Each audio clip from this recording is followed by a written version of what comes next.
always ask, well, what's the difference between equity or equality, diversity, and inclusion? And the simplest way I can think of to explain it to them is that equity is actually a way to identify barriers to success and to minimize those barriers, to maximize the potential so that everybody can get access to a meaningful career, to value, to be valued, and to practice the best design work possible with the best design outcomes.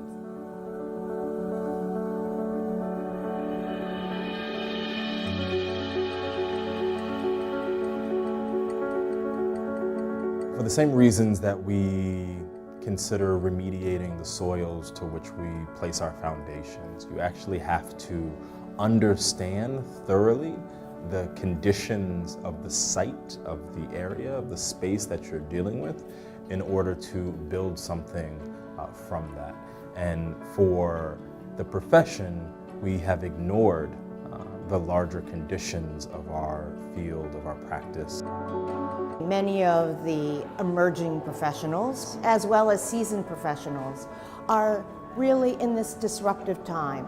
So the theme this year of voices, values, and vision for me really means how do we bring together the various communities and our own workforce as we think about the future of practice. Equity by Design has evolved from an organization that was very focused on women's experience, and we have greatly expanded that to really think about equity for all people and to take deep dives into ways to expand access in firm culture and how, as architects, we are involved in equity questions.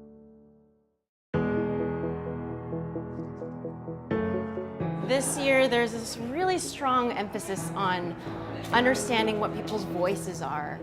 There's a lot of diversity in architecture that we may not have captured in the past. So I think that the first step in what we're doing is really understanding the barriers that people have been experiencing to date for themselves. So a big part of that is just self-evaluation and understanding what people's identities are, because it's so multifaceted for each person. Based on the past 5 years, I think the work that we've done with Equity by Design has brought a different level of candor about the conversation about what it's really like to practice in architecture. And I think over the past 5 years, we've gained a level of confidence that tells us that we are curious about things that are important things. And in doing a data-driven process, we're able to unleash and uncover a lot of really important things. I believe Equity by Design's work is important because if our profession wants to remain relevant, it needs to be more and more reflective of the demographics of this country and the world, really. We are not represented in the profession. The profession is not a representation of what our communities look like. The obstacles that I've faced and challenges that I've overcome are tools for me to use to usher in the next generation so we can change what this data looks like. This year, 2018, we have done the third survey, which paints a new picture about what the profession wants to look like, and the voices of the people in the profession saying, this is what I have to contribute, this is how I want to be valued, this is how I want to practice architecture. The data from the surveys performed by Equity by Design have been extremely powerful in the conversation for positive change because it validates the anecdotes of the individual, it elevates the conversation for the collective, and it creates a platform for discussion.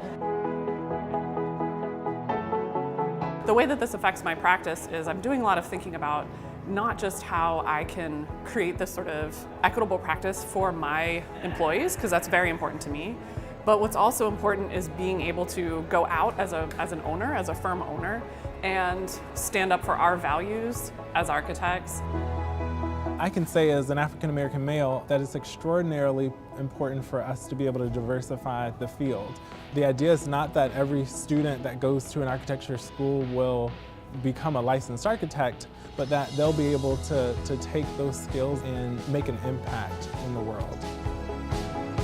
By arming people, especially with data, but then also with frameworks for then talking about that information and contextualizing it. I think that we've started a conversation that's given people hope. It's encouraged people to try something. You know, taking one step encourages one more step. And so I think that there's a recognition that this is a problem that we can solve. There's a recognition that it's a problem we're solving together now in a way that there just wasn't 5 years ago.